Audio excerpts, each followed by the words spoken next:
Genesis 11. The Tower of Babel. Now the whole world had one language and a common speech. As men moved eastwards, they found a plain in Shinar and settled there. They said to each other, "Come, let's make bricks and bake them thoroughly." They used brick instead of stone, and tar for mortar. Then they said, "Come, let us build ourselves a city with a tower that reaches to the heavens, so that we may make a name for ourselves and not be scattered over the face of the whole earth."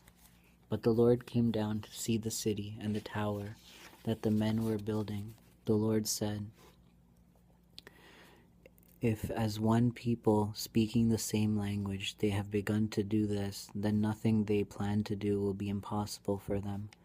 Come, let us go down and confuse their language, so they will not understand each other."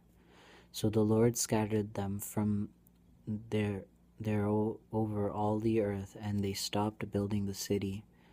That is why it was called Babel, because the Lord confused the language of the whole world. From there the Lord scattered them over the face of the whole earth. From Shem to Abraham. This is the account of Shem.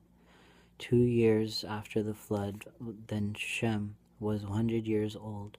He became the father of Arphaxad, and after he became the father of Arphaxad, Shem lived 500 years and had other sons and daughters.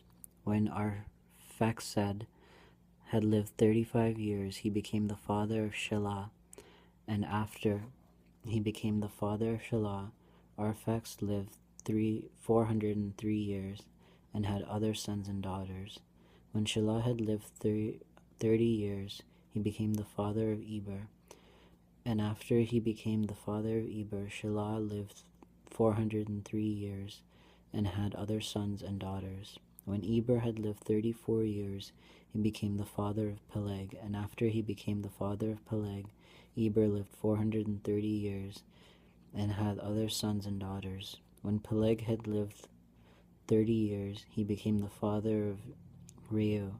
And after he became the father of Reu, Peleg lived 209 years and had other sons and daughters.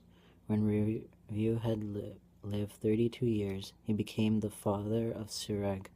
And after he became the father of Serug, Reu lived 207 years and had other sons and daughters.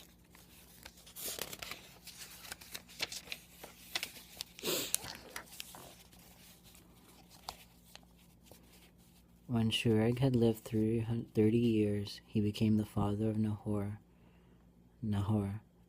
And after he became the father of Nahor, Serug lived 200 years and had other sons and daughters. When Nahor had lived 29 years, he became the father of Terah. And after he became the father of Terah, Nahor lived 119 years and had other sons and daughters.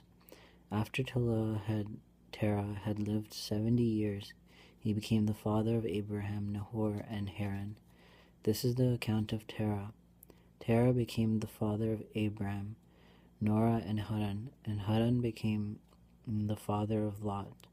While their father Terah was still alive, Haran died in Ur of the Chaldeans, in the land of his birth.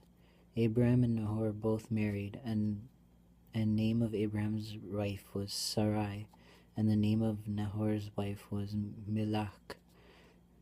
She was the daughter of Haran, and father of both Mikaz and Ishka.